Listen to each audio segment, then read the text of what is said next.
Pode tomar seus assentos.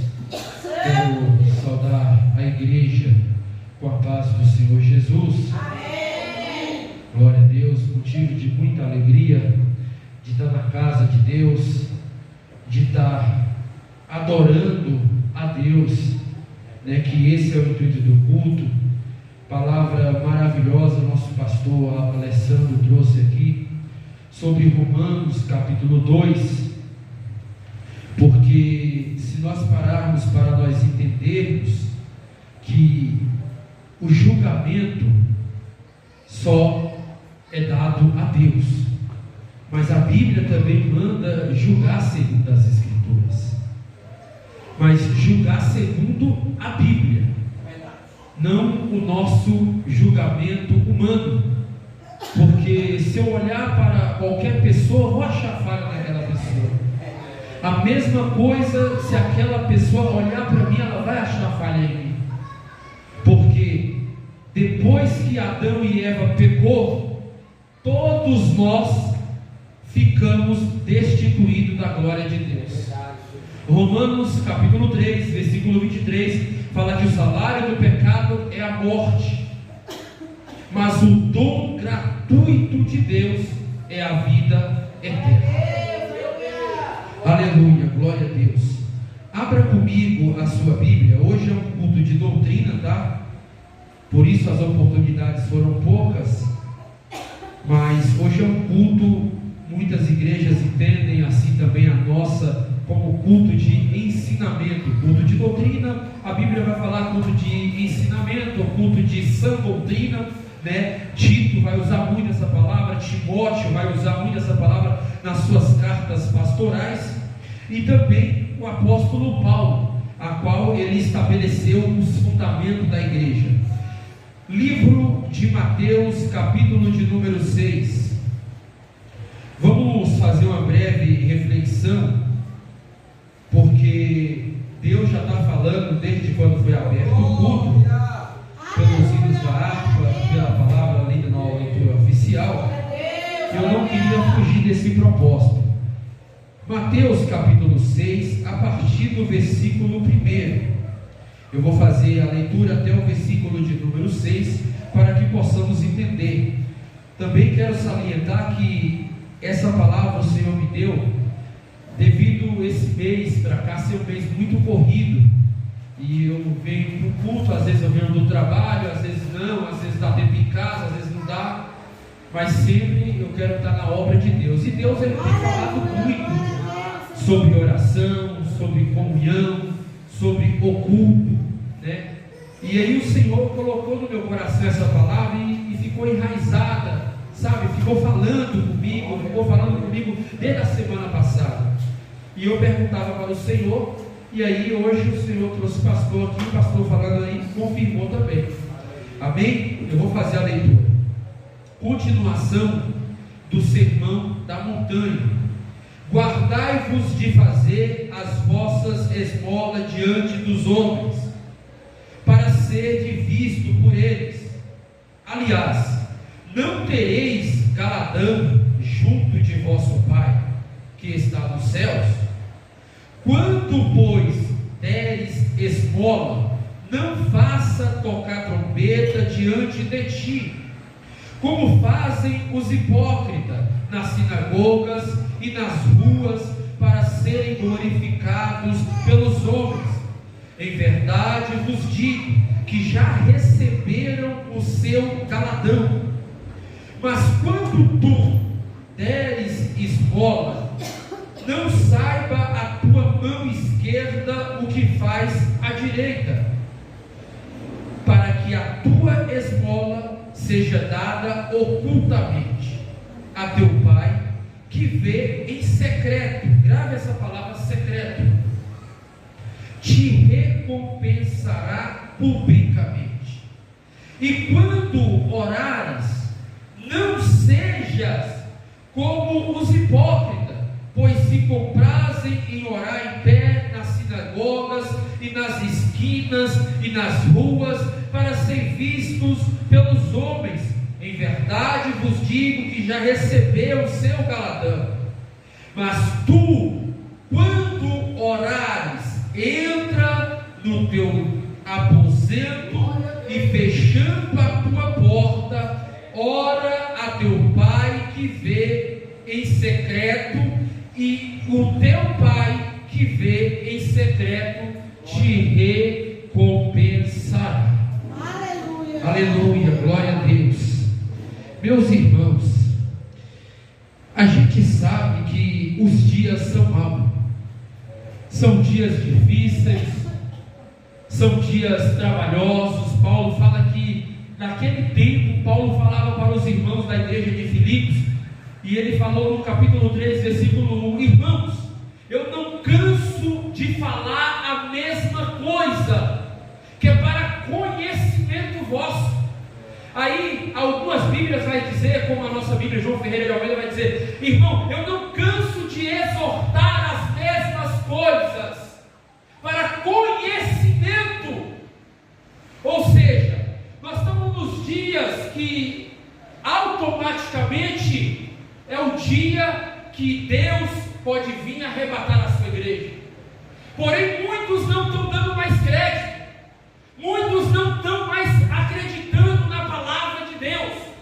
Você pode ver que igrejas sérias que pregam a palavra de Deus, geralmente elas não estão cheias, elas não é tão cheias. Igrejas que pregam a palavra de Jesus, que pregam o Evangelho de Deus, a palavra que traz arrependimento, a palavra que traz renúncia, a palavra que traz salvação de almas, muitas vezes as pessoas não querem.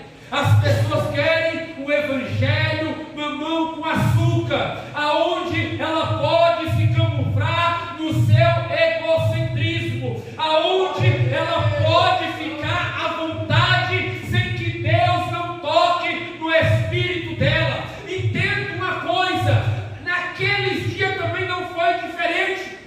Naqueles dias, quem está falando aqui é o próprio Jesus. Jesus, ele está instruindo os seus discípulos para os dias que sobreviria quando depois da saída dele. Então Jesus está ensinando princípios básicos de uma fé elementar, de uma fé a qual eu tenho que viver, a qual você tem que viver, a qual eu tenho que praticar, a qual você tem que praticar. A nossa fé, a fé que Jesus atribuiu a cada um de nós, não importa o tamanho, porque se nós olharmos para nossas limitações, tem pessoas que têm mais fé, tem outros que têm menos fé, mas não deixa de ter fé para acreditar no que Deus te chamou.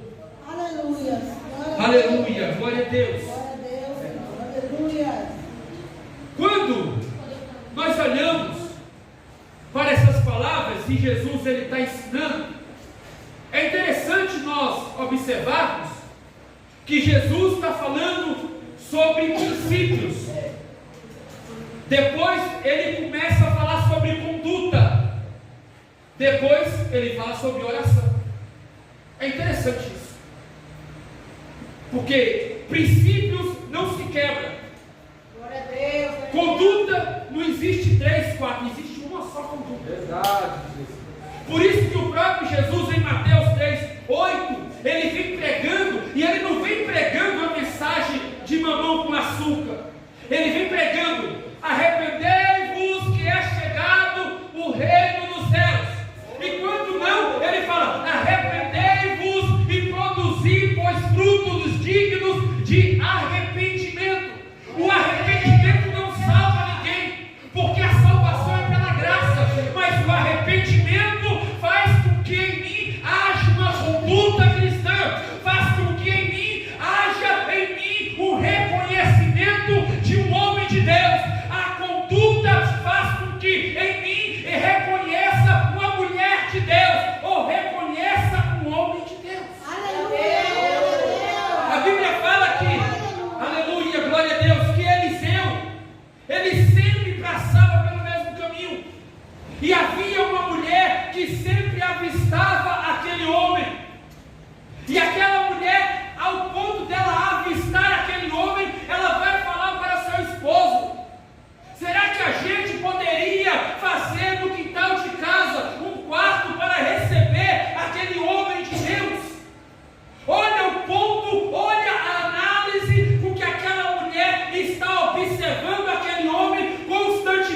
ele passar, e ao observar ele, ela fala com o seu esposo: vamos fazer um quarto aqui, para quando aquele homem de Deus passar, ele tem aonde se alojar, ele tem aonde descansar.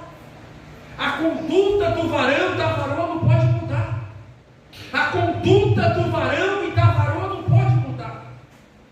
Eu estava conversando com o pastor Alexandre no carro quando eu estava vindo, que se hoje, eu vou falar abertamente, tem crianças aqui, eu creio que a criança, ela passa muito tempo na internet, eu vou falar sobre isso, que se hoje muitas igrejas não estão preparadas para receber um homossexual.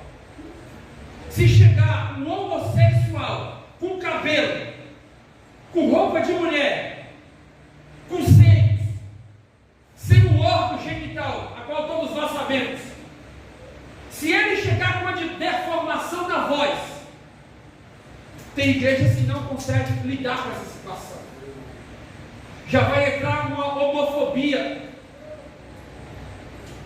já vai entrar muitas vezes uma crítica, um julgamento. Mas foi lindo aqui que o próprio Jesus, ele não faz acepção de pessoas. Tem igrejas que não recebem mais esse tipo de gente.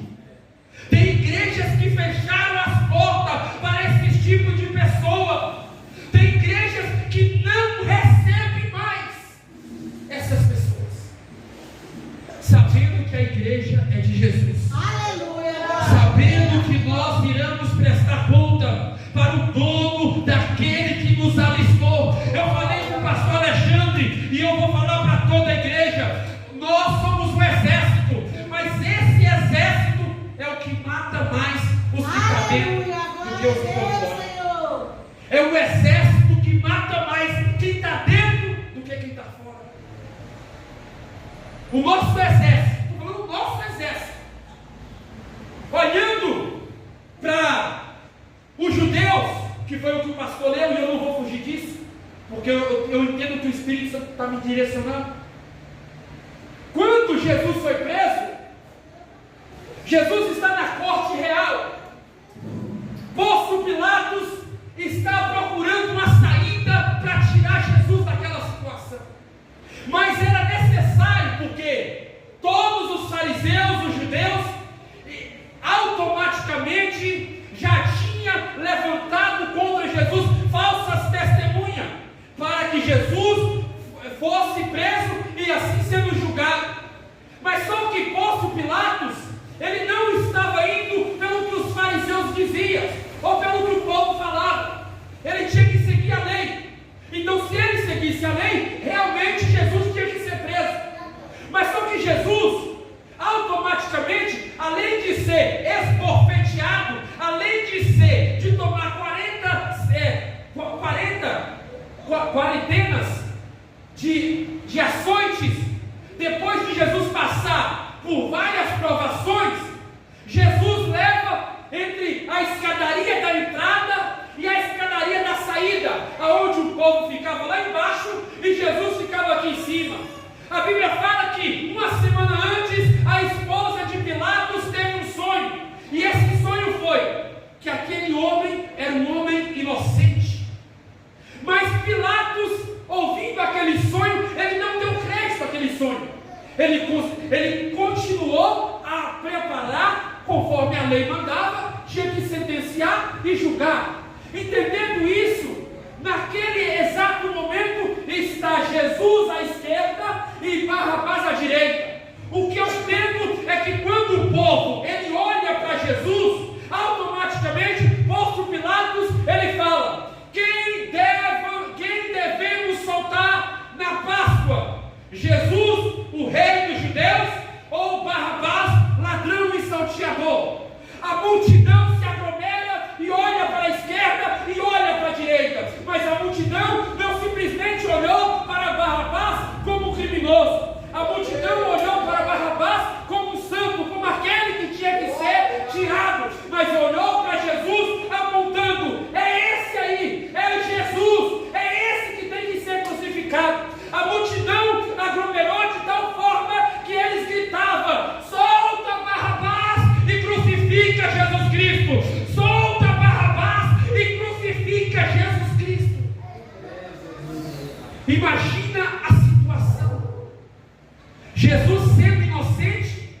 sendo julgado. Mas tinha que cumprir as Escrituras. Aleluia, glória a Deus. As Escrituras tinham que ser cumpridas. Aleluia, glória a Deus. Por mais que o povo estava pedindo que crucificasse o mestre e soltasse o salteador, mas tinha que cumprir as Escrituras. Porque o povo olhou para Barrabás e falou: esse homem, ele sitiou fogo no arraial de Roma. Esse homem, quando a multidão olhava para Barrabás, na mente da multidão, eles pensavam isso, porque Barrabás foi o único que afrontou Roma. E os judeus esperavam que Jesus fosse o rei de Israel e tomasse o poder da mão de Roma. Mas não foi isso que aconteceu. Porque o propósito de Jesus não foi esse. O propósito de Jesus foi simplesmente salvar a mim e a você dos nossos pecados. Porque o que afasta o homem de Deus e a mulher de Deus é os pecados. E foi por isso que ele morreu. Então, o nosso exército, a igreja, ela mata mais os de dentro do que os de fora. Exemplo disso, o filho pródigo. O filho pródigo pediu a riqueza para o pai, saiu de casa. O pai não era morto, mas deu a riqueza para o filho. Mesmo o filho não tendo direito, sai de casa, gasta tudo com as meretrizes e prostituta e com bebidas, e depois que ele perde toda aquela riqueza, ele ainda come das bolotas dos porcos, dos alimentos, da lavagem. E voltando para casa, o que é que o pai faz? Vendo o filho a longe, Lucas capítulo 15 vai dizer, o pai sai correndo e abraça o filho e fala: meu filho, que bom que encontraste minha casa. O filho voltando para casa, o pai mata um bezerro e faz uma festa. Mas quem estava em casa normalmente não gostou daquela festa. Meu pai, eu estou há tanto tempo contigo e o Senhor nunca matou um bezerro cevado e fez uma festa para mim. Mas o meu irmão, que pegou a herança e gastou com as meretrizes e prostituta, voltando para casa, o Senhor recebe. A igreja de hoje, há igrejas que pregam a palavra de Deus, há igrejas que zelam pelas almas, há igreja que chora pelas almas. Eu lembro, e eu vou te contar uma realidade que talvez poucos aqui sabem. É um testemunho, mas é uma realidade dentro desse mesmo contexto. Por que Davi Miranda era muito usado por Deus? Porque tinha pessoas orando e jejuando pela vida dele. Tinha pessoas orando e jejuando pela vida dele. É muito difícil hoje você achar alguém que ora e jejua pela sua vida. É muito difícil você achar alguém que gasta tempo orando por você. E quando você encontra essa pessoa, tem pessoas que não dão valor. Tem pessoas que não dão valor. Então, Jesus está mostrando aqui princípios básicos da vida. Eu tive que dar essa volta. Eu tive que dar essa volta todinha para chegar no texto, para que vocês entendam. Jesus aqui, ele está mostrando princípios básicos da vida. Princípios que eu e você temos que ter em prática todo dia. Vou dar um exemplo. A missionária nossa igreja, toda segunda-feira, das 8h30 às 9h30, ela está em oração aqui. Ela está orando. Ela está disponibilizando do tempo dela, daquilo que talvez ela tenha alguma coisa para fazer, mas ela está ali, naquele foco, ela e Deus. Agora você imagina o valor do que Jesus está dizendo, porque Jesus simplesmente, ele fala, para que a tua esmola, dada ocultamente a teu Pai, que vê em secreto, te recompensará publicamente. Aí o versículo 6 ele vai dizer: mas tu, quando orares, ora teu Pai que vem em secreto. Se nós fazer uma reflexão passada e presente, nós vamos ver, passados atrás, homens como Martinho Lutero, que orava 3 horas por dia.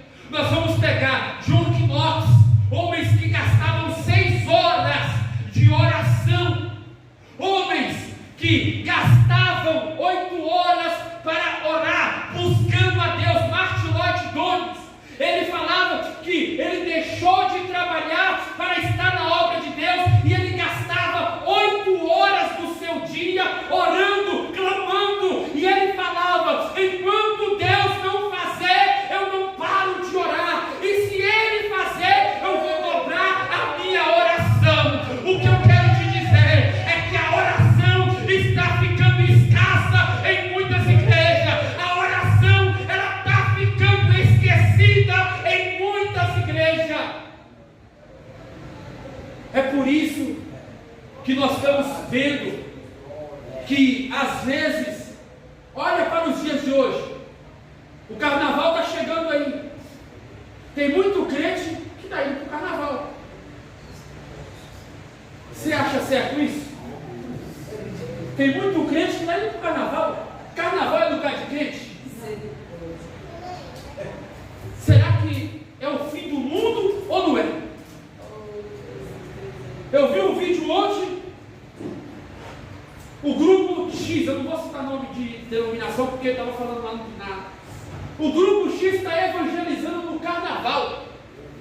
Carnaval tem maconha, cocaína, cigarro, cachaça, dança, toma uma cotovelada na orelha, e aí?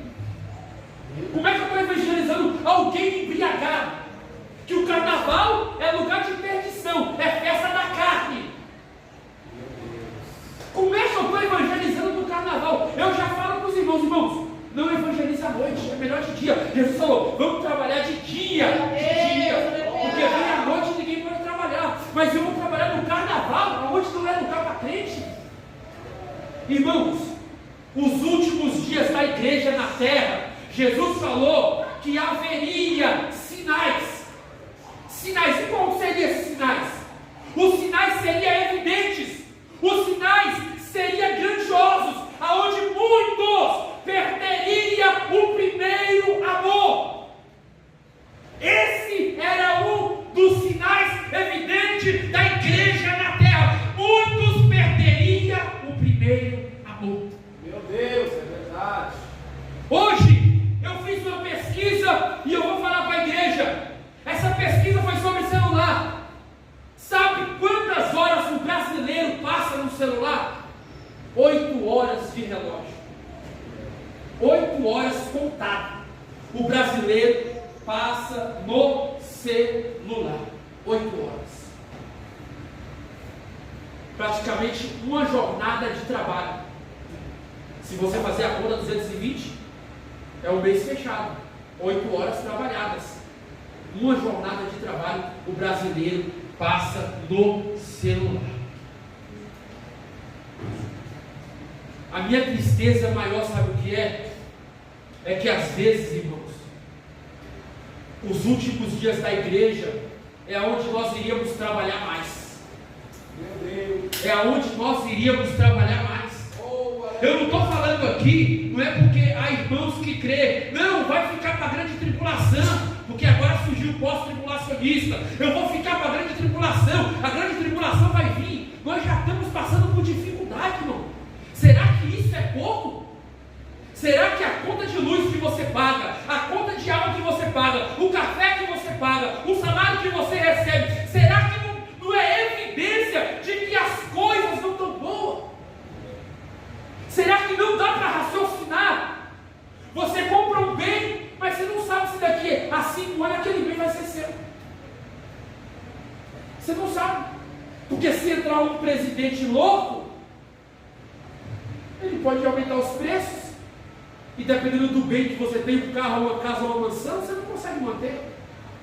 Se você não tem uma renda boa, se você não tem de onde tirar para manter aquilo, você não consegue manter. Vou dar um exemplo. Um condomínio lá no Jardins, onde eu trabalho. Lá funciona assim. Eu sou dono tem água, tem luz, tem gás. Todo mês chega o boleto e a conta chega o boleto para você pagar também ali a despesa mensal do prédio, porque tem uns funcionários que trabalham lá. Vou dar um exemplo. Se aquela pessoa não tem condições de manter aquele apartamento, ela tem que vender. Porque a justiça vem e dá para ela alguns meses para ela quitar aquela dívida. Se ela não quita aquela dívida, aquele apartamento dela vai para leilão. Então, se ela não quitar, ela tem que vender. É um dos dois. Se ela não consegue manter, ou ela quita ou ela vende, porque senão vai para leilão. E alguém que tem mais QRI maior que aquela pessoa vai comprar aquele apartamento. Funciona assim. Então, quando a gente fala de oração, falamos de comunhão com Deus. Glória a Deus, aleluia. Falamos de lugar secreto. Falamos aonde nós gastamos tempo.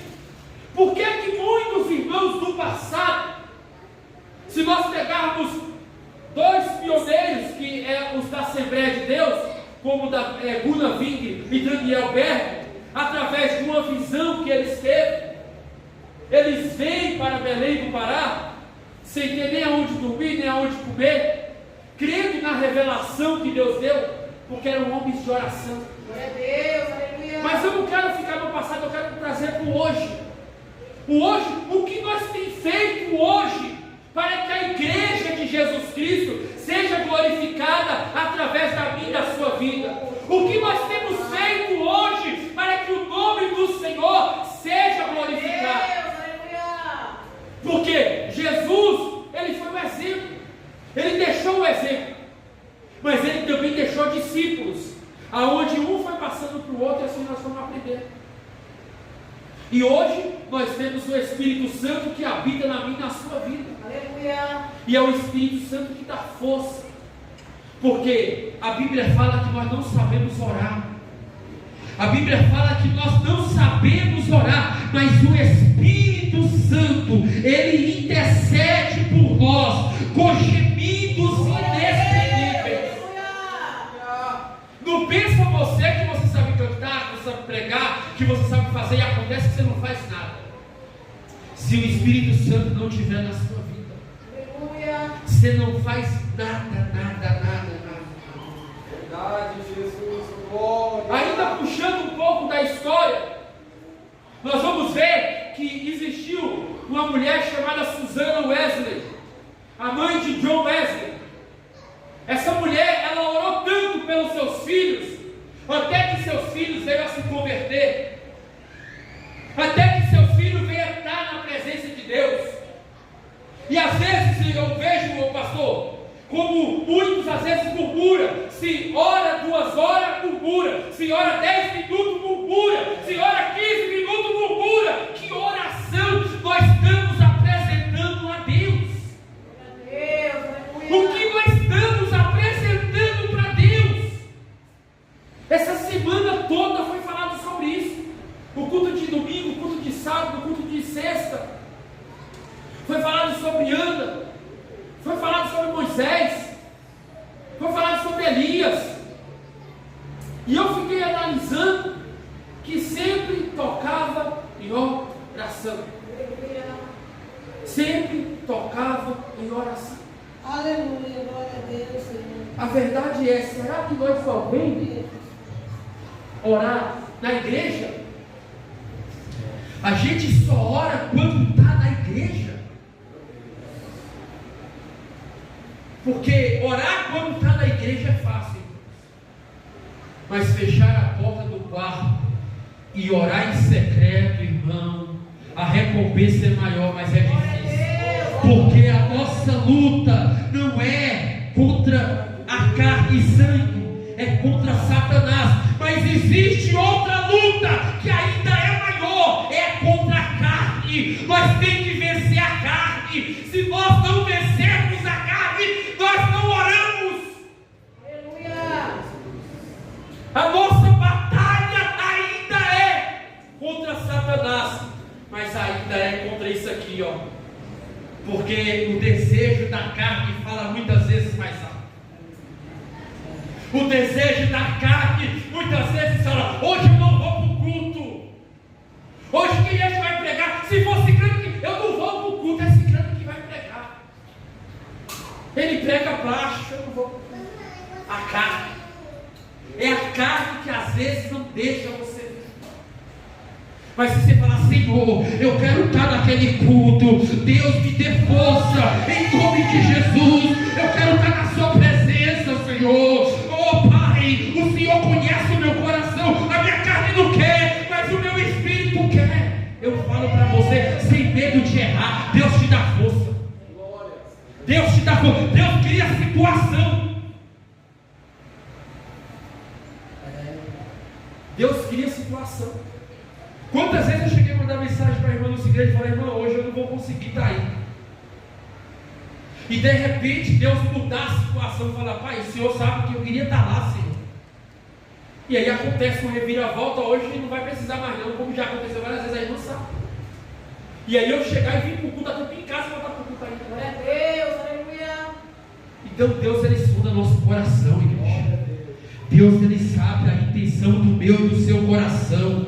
A nossa oração ainda, ela tem que ter propósito. Abra comigo a sua Bíblia aí. Como é culto de doutrina, eu coloquei aqui alguns versículos que o Senhor colocou no meu coração. Abra comigo Efésios, capítulo de número 5, versículo de número 16 e 17.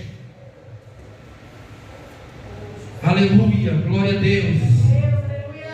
O secreto para muitos crentes não existe, mas para quem gosta de gastar tempo com Deus, é momento íntimo, é momento de buscar, de se encher. Aleluia. Quem abriu pode ler versículo 16 e 17. Efésios 5, 16 e 17. Isso, por favor. Tá bom. Aproveitando bem cada oportunidade, porque os dias são maus. Portanto, não sejais faltos de juízo, mas buscai compreender qual é a vontade do Senhor. Glória a Deus. Você entendeu? Aproveitando bem o tempo, porque os dias são maus. Na minha Bíblia diz assim, usando bem cada oportunidade, ou usando bem o tempo, porquanto os dias são maus. Em outras traduções vai dizer, os dias são maus, por isso que se abreviou. Os dias estão se abreviando. Os dias estão se abreviando. E nós não vemos, mas os dias estão se abreviando. Eu quero te fazer uma pergunta, mas ao mesmo tempo eu vou responder. Por que que quando o demônio manifesta na casa do irmão ou da irmã, a primeira coisa que ele faz é correr para o pastor, ou para a missionária, ou para a pastora? Por quê? Porque não ora, não jejuma, não gasta tempo com Deus. Jesus falou, tem demônio, aleluia, tem demônio que só sai com jejum e oração. Aleluia. Quantas vezes eu já vi o demônio se manifestar 3 horas da manhã, a pessoa, eu vou lá na casa do pastor, acorda o pastor dormindo, para ele ir lá expulsar o demônio. E é crente, está na igreja, mas não gasta tempo com Deus. Por isso Paulo está dizendo, remi o tempo, porque os dias são maus. Eu preciso gastar tempo com Deus. Eu tenho que ter na minha agenda, eu tenho que ter esse compromisso de gastar tempo com Deus. Se o problema meu é que minha família, igual eu já vou ouvir falar, minha família é ímpia, lá toca funk, lá tem isso, tem aquilo, tem aquilo outro. Então vem para o culto, tem culto todo dia, vem para o culto, vem buscar, vem orar na igreja, lugar para orar não falta. Mas às vezes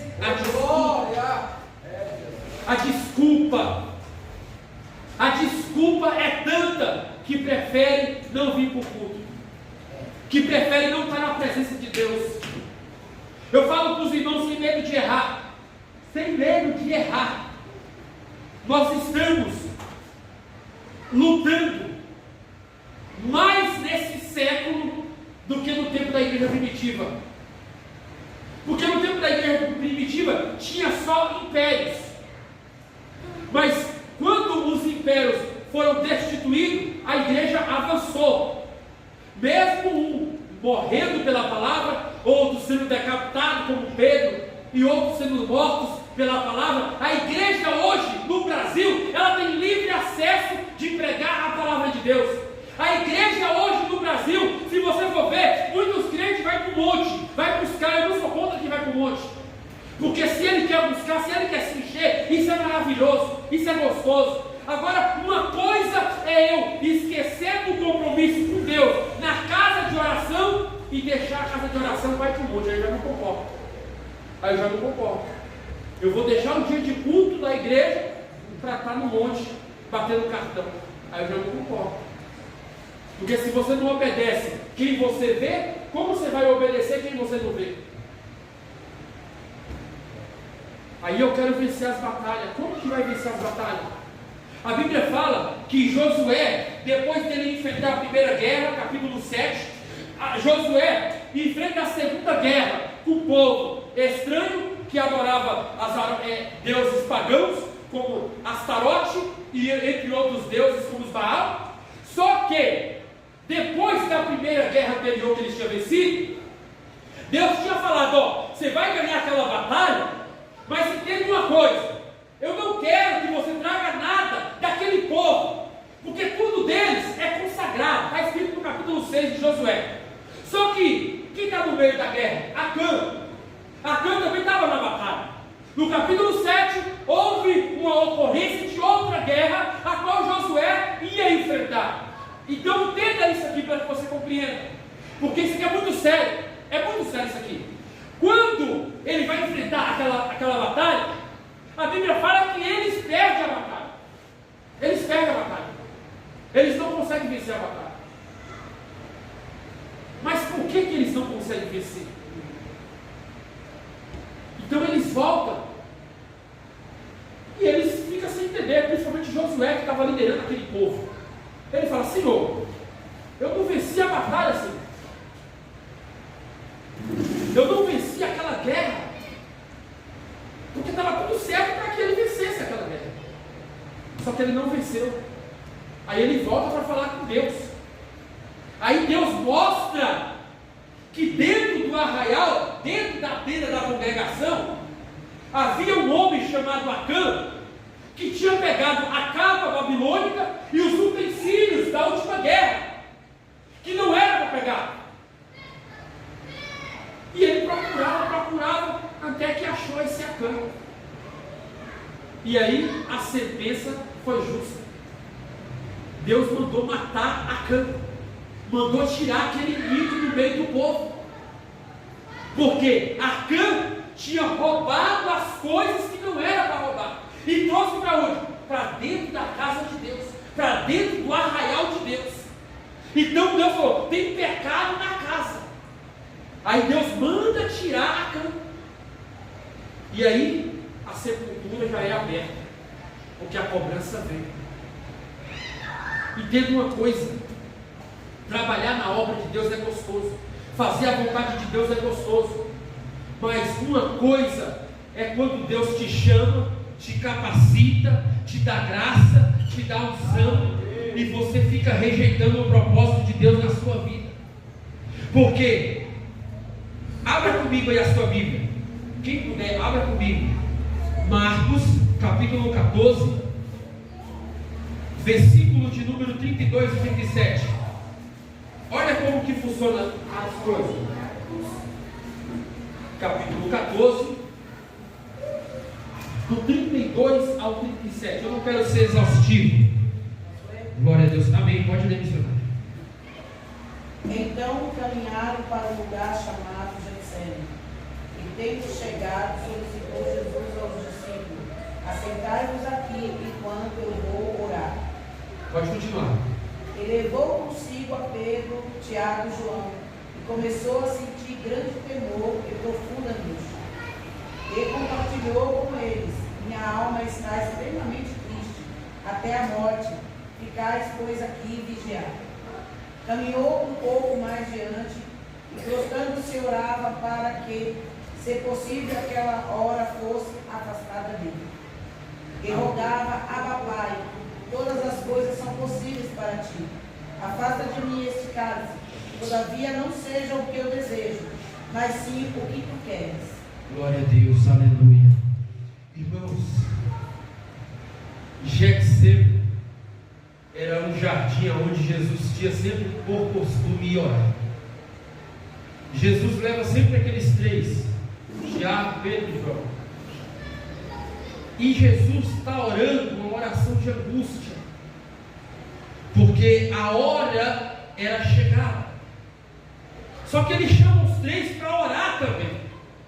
E quando ele volta do lugar que ele estava, ele olha para Pedro, e Pedro está dormindo. Ele chama Pedro: ora comigo. Oração, muitas vezes, ela vai doer na nossa carne. Mas o intuito da oração é isso mesmo, é doer no nosso corpo. A mesma coisa é como nós jejuamos. Nós jejuamos não é para emagrecer. Tem pessoas que quando falam jejuar, ela acha que é para emagrecer. Não, você está jejuando para você ter visão no mundo espiritual. Você está jejuando para ter autoridade de Deus sobre a sua vida. Tem coisas que você só consegue na oração e no jejum. Tem coisas que não é comprado no mercado. Se fosse assim, até os ricos estavam milionários na vida espiritual, mas não está, porque isso leva tempo, isso gasta tempo. A única coisa, eu quero te perguntar, quantas horas do tempo, não precisa me responder, você tem gastado na sua oração? Quantas horas do seu tempo você tem gastado na sua oração com Deus? Eu sei que aqui Jesus pergunta, eu não consegui vigiar nenhuma hora. Por quê? Porque Jesus viu que eles não estavam orando. E era para eles ficarem mais de olhos abertos. Pelo menos por quantas horas você tem gastado do seu tempo? Eu fico vendo, pastor, que às vezes a realidade é uma só. Eu prego Bíblia. Como é um culto de ensino, eu estou indo mais devagarinho, porque as crianças que precisam ouvir. Mas se a gente parar para analisar, se alguém chama uma pessoa, vamos para um churrasco, avisa em cima da hora, ela larga tudo e vai para o churrasco. Larga tudo e vai para o churrasco. Tem um aniversário da minha tia lá na Zona Oeste, vai pegar metrô, ônibus, gasta 2 horas, vai 2 horas para voltar, mas não gasta 2 horas na oração. A oração, crianças, vocês que estão ouvindo, a oração é para crente. Quanto mais você ora, quanto mais Deus vai te usar. Quanto mais você ora, quanto mais Deus vai te dar autoridade. A autoridade não se compra no mercado. Eu volto a falar, Jesus deu autoridade para os discípulos. E os discípulos não queriam trabalhar. Você acredita nisso? Os discípulos falaram assim: Senhor, eu vi um homem que expulsava em teu nome, Senhor, e nós o proibamos. Aí Jesus falou: não proibais, não proibais, não proibais. Quem não é por nós, é contra nós. Olha para você ver que eles tinham recebido autoridade, mas eles não estavam usando. Mas quem estava usando, eles, não, para. Você não pode fazer não. Aí ele falou para o mestre deu logo um toma. Não proibais. Quem não é por nós, é contra nós. O reino de Deus não trabalha dividido. O reino de Deus trabalha em concordância. A oração é em concordância. O que ligares na terra, será ligado no céu. Concordância. Se ligou aqui, liga lá. Onde tem 1, 2 ou 3 reunidos em teu nome, aí estou eu presente. Poderia ter 50 mil, se está reunido no nome dele, ele está presente. Poderia ter um orando aqui, ele está presente, porque ele é onipresente. Aleluia, Jesus, glorificado seja teu nome. Abra comigo a sua Bíblia.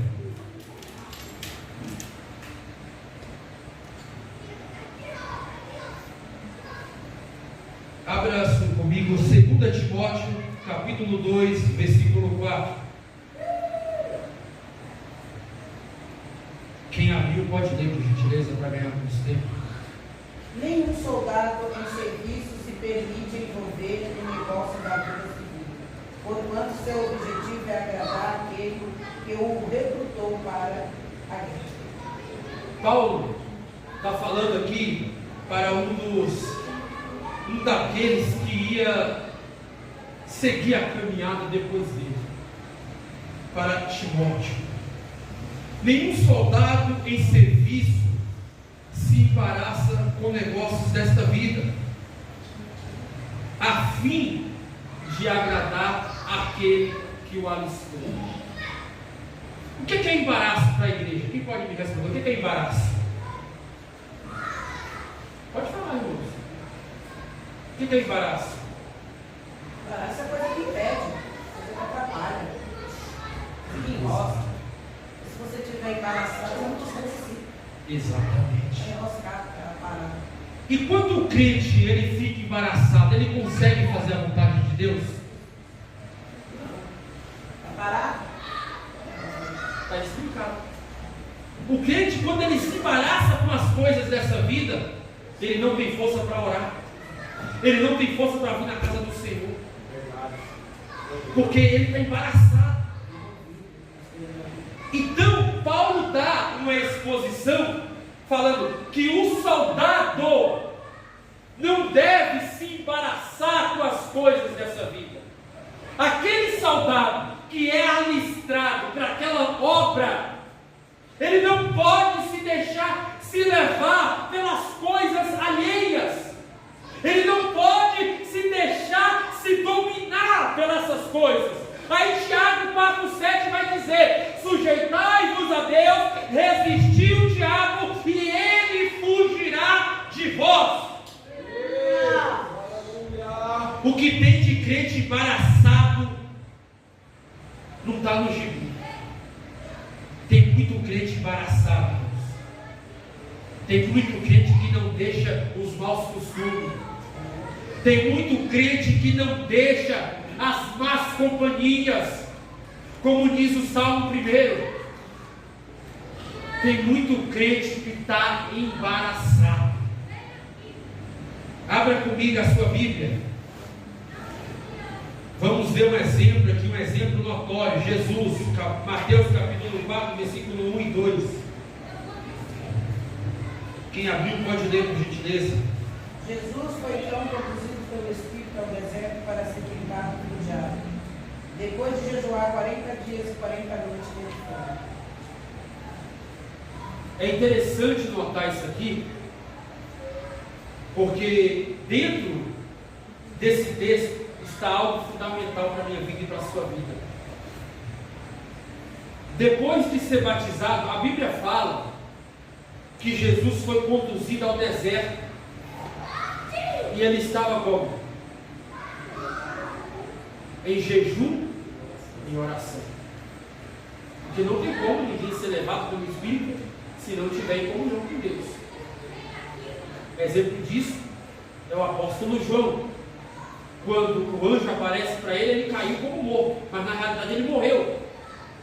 Só que veio o arrebatamento de sentidos e levou ele a uma dimensão que ele não conhecia e revelou o Apocalipse. Da mesma forma que é Jesus. Só que aqui, Jesus está indo com o seu corpo flagelado, como eu e você. O Espírito Santo leva Jesus para se afastar, e ali ele vai ter comunhão com Deus.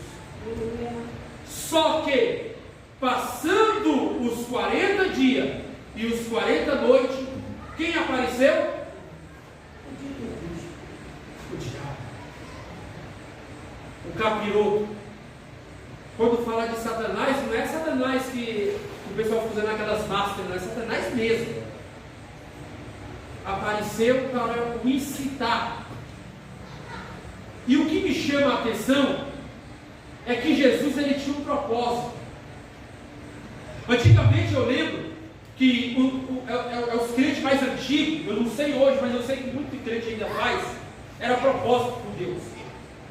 Tipo, Senhor, eu vou gastar 4 horas, começando a partir de hoje até o mês que vem, orando.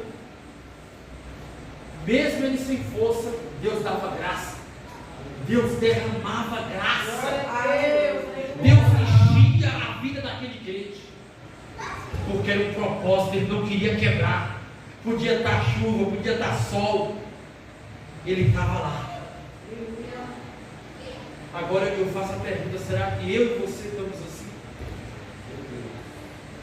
Porque eu falei de algumas pessoas do passado, para abrir a nossa memória, que o hoje também ainda acontece nos nossos dias. Talvez comigo ou com você não está acontecendo, mas tem pessoas que fazem isso. Tem pessoas que gastam tempo na presença de Deus. Quando você gasta tempo na presença de Deus, você não está perdendo, você está ganhando tempo.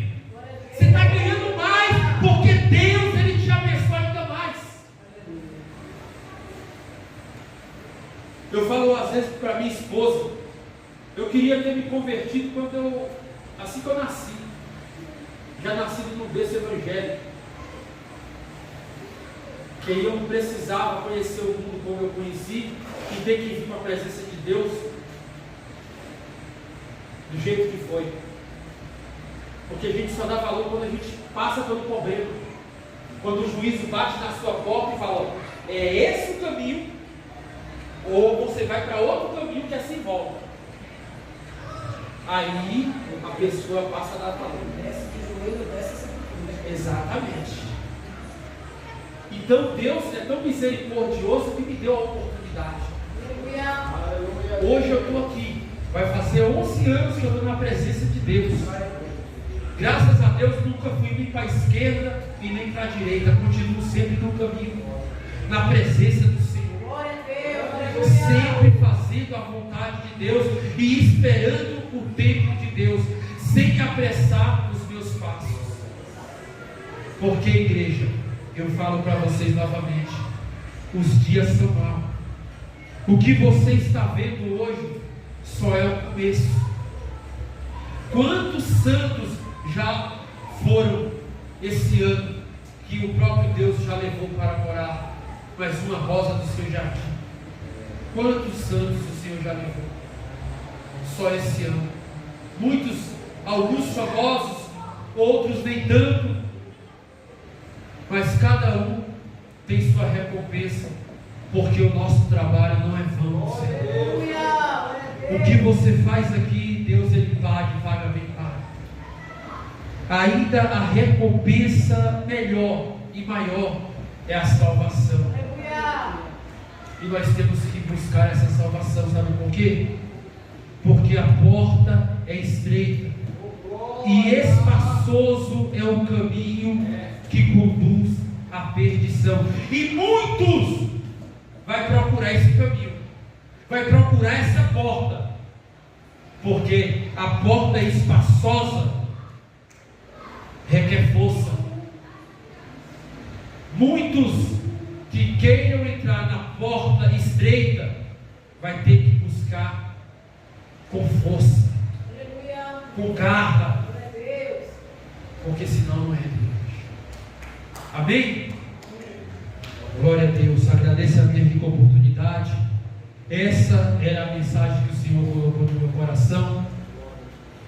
Confesso aos irmãos que Deus foi mudando um pouco da mensagem, mas nós estamos na dispensação do Espírito Santo.